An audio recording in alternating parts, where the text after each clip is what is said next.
Kasih karunia dari Allah Bapa, kasih sayang dari Tuhan kita Yesus Kristus, dan persekutuan daripada Roh Kudus itulah kiranya memberkati kamu sekalian. Amin. Salam, selamat pagi, selamat kita bertemu kembali dalam renungan harian HKBP Jambi pada hari ini tanggal 1 Desember 2023. Sebuah hari yang baru untuk kita karena kita akan memasuki bulan Desember. Nah, pada hari ini kita akan mendengarkan firman Tuhan. Kita diberangkatkan oleh firman Tuhan yang diambil dari kitab Yesaya pasal 45 ayatnya yang kelima. Demikianlah bunyinya. Akulah Tuhan dan tidak ada Allah lain, kecuali aku tidak ada Allah. Aku telah mempersenjatai engkau sekalipun engkau tidak mengenal aku. Saudara yang kekasih, cara Tuhan itu bekerja sangat luar biasa. Tidak terpikirkan oleh manusia bagaimana Tuhan memperluas pengenalan dirinya kepada manusia. Bagaimana cara Tuhan untuk menolong manusia, melepaskan manusia dari beragam kesulitan.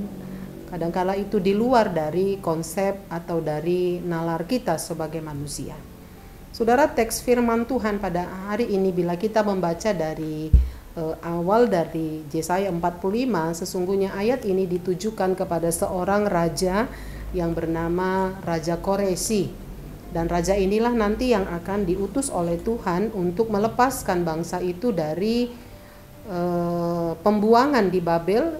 Mereka sudah dibuang selama 70 tahun, tetapi Raja Koresi dipilih oleh Tuhan untuk melepaskan mereka untuk kembali ke negeri mereka, yaitu negeri Israel, dan mereka pulang tidak begitu saja, tetapi Tuhan menggerakkan hati Koresi untuk memberangkatkan bangsa itu dengan beragam-ragam harta kekayaan, emas, perak, dan lain sebagainya. Tujuan daripada harta yang akan mereka bawa pulang itu adalah untuk membangun kembali bait Allah yang telah diruntuhkan, dan akan membangun rumah-rumah mereka yang telah hangus, terbakar, dan sudah tidak tersentuh selama 70 tahun lamanya.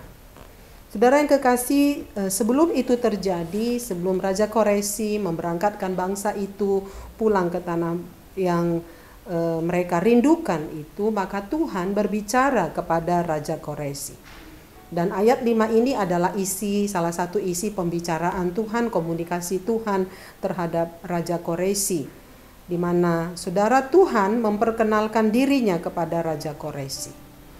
Sesungguhnya kalau kita membaca, Koresi itu adalah seorang raja yang tidak mengenal Tuhan. Dia adalah raja yang hanya mengenal hubungan penyembahan kepada dewa-dewa. Dan diperjelas di ayat 5 ini bahwasanya engkau tidak mengenal aku.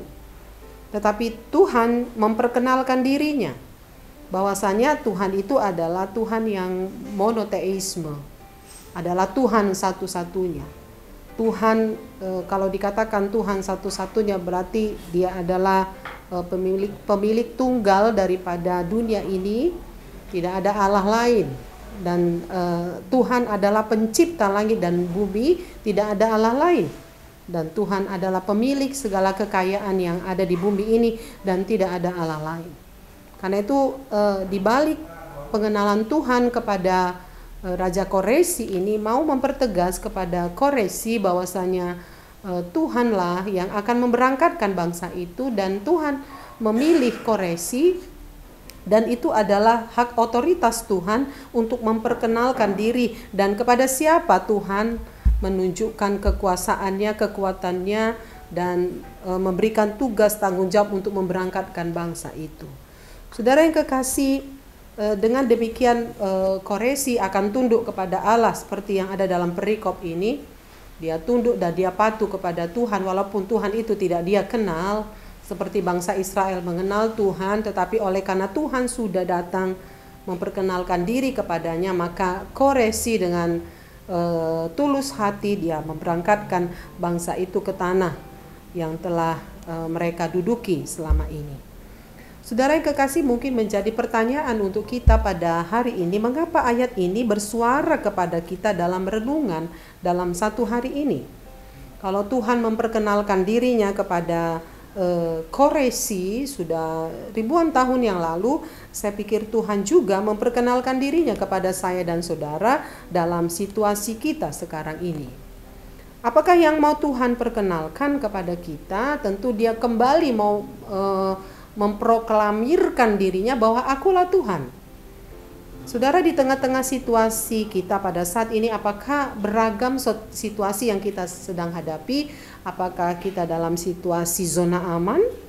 Apakah sekarang kita dalam keadaan baik-baik saja, kita diberkati, ada sukacita yang besar? Sekarang kita menghadapi berbagai keberhasilan yang sedang kita alami, tetapi hari ini pun Tuhan sedang memperkenalkan diri kepada kita bahwasanya akulah Tuhan Allah satu-satunya, tidak ada Allah lain kecuali Dia penolong, Dia pencipta langit dan bumi. Artinya saudara, walaupun saat ini kita sedang dalam keadaan aman, sukses dan lain sebagainya, ingatlah akan Tuhan, bahwasanya setiap kesuksesan itu berasal dari Tuhan, dan supaya jangan ada kita satupun yang menyombongkan dirinya, tetapi biarlah kita kembali kepada Tuhan yang menciptakan langit dan bumi, kita sujud menyembahnya, kita bersyukur kepadanya, dan kita merendahkan diri di bawah kakinya, karena segala kesuksesan itu berasal dari Dia.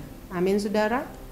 Yang kedua saudara, walaupun situasi kita pada saat ini dalam keadaan sulit, ada pergumulan pribadi yang sedang kita hadapi, kita mengalami masalah di tengah-tengah keluarga, di tengah-tengah pekerjaan kita, atau kesehatan kita pada saat ini sedang terganggu, tetapi hari ini pun Tuhan memperkenalkan diri kepada kita, akulah Tuhan, tidak ada Allah lain. Karena itu saudara, ketika Tuhan memperkenalkan dirinya pada hari ini lewat ayat ini, artinya saudara, di tengah-tengah pergumulan yang sulit sekarang ini, ada kita sedang di zona yang tidak aman, maka firman Tuhan mau berkata kepada kita, mari kita datang kepadanya, karena Dia adalah penolong bagi kita. Dia adalah Tuhan yang sama di ribuan tahun yang lalu, demikian Dia adalah Tuhan pada saat sekarang ini dan esok dan selama-lamanya. Karena itu mari kita mempercayakan diri kita, mempercayakan kesulitan, masalah-masalah kita kepada Dia. Dan Tuhan mau tegaskan tidak ada Allah lain. Tuhan mau tegaskan bahwasanya satu-satunya yang bisa menolong kita hanya Tuhan saja. Jangan ada kita mencari pertolongan kepada Allah-Allah lain, tetapi satu-satunya penolong adalah Tuhan. Bersandarlah kepada Tuhan, ya, Dia yang akan mempersenjatai kita, ya, Dia yang akan menolong kita. Mempersenjatai artinya memperlengkapi kita sehingga kita penuh percaya diri. Mempersenjatai artinya di sini memperlengkapi kita dengan kekuatan, dengan hikmat, pertolongan dari Tuhan, sehingga kita tidak perlu mundur atas segala kesulitan yang kita hadapi, tetapi sepenuhnya mempercayakan diri kepada Tuhan, Sang Pemilik kekuasaan itu. Nah, itulah firman Tuhan yang berkata untuk kita pada hari ini. Saudara yang tahu apa di mana keadaan situasi saudara, karena itu firman Tuhan sungguh indah pada saat ini. Dia adalah penolong kita, Dia adalah Tuhan yang sama dulu, sekarang dan selama-lamanya. Kiranya firman ini menguasai hati dan pikiran kita, meyakinkan kita dan menolong kita untuk percaya berjalan di dalam setiap ragam kehidupan kita. Amin, kita berdoa. Terima kasih Tuhan, firman-Mu pada hari ini tidak kebetulan, tetapi sungguh firman ini berbicara untuk kami dalam satu hari ini. Apapun situasi dan keadaan kami percaya Tuhan tetap Tuhan yang sama. Engkau hadir bersama kami dalam setiap keadaan dan setiap kesulitan. Karena itu Bapa di surga, biarlah hati kami bergantung kepadamu, hati kami fokus kepada Tuhan, walaupun dalam keadaan sesulit apapun, kami percayakan seluruhnya kepada Tuhan yang maha baik, penguasa, dan satu-satunya penolong dalam hidup kami. Terima kasih, berkati seluruh jemaat-Mu dimanapun berada. Kalau ada yang sakit pada saat ini, Tuhan sembuhkan dan pulihkan. Kalau ada orang yang kekurangan damai sejahtera, Tuhan beri damai sejahtera. Orang yang membutuhkan pertolongan, keyakinan, Tuhan, biarlah Engkau memperkenalkan diri kepada jemaat-Mu, bahwa Engkau sungguh-sungguh Allah yang sanggup untuk mendampingi, menolong setiap kami yang ada. Terima kasih Tuhan, berkati jemaat Tuhan dari anak-anak hingga para lansia dipelihara, dijagai oleh Tuhan. Berkati gereja menjadi saluran berkat Tuhan, menyampaikan isi hati Tuhan, menyampaikan kebenaran firman Tuhan. Dan biarlah gereja menjadi gereja tubuh Kristus yang memuji dan memuliakan Tuhan. Terima kasih, terpuji Engkau Tuhan. Engkaulah sumber kekuatan kami, hikmat kepintaran kami. Di dalam nama Yesus kami berdoa dan mengucap syukur. Amin. Salam Bapak Ibu, selamat pagi, selamat kita beraktivitas dalam kegiatan kita. Satu hari ini nama Tuhan ditinggikan dan dimuliakan.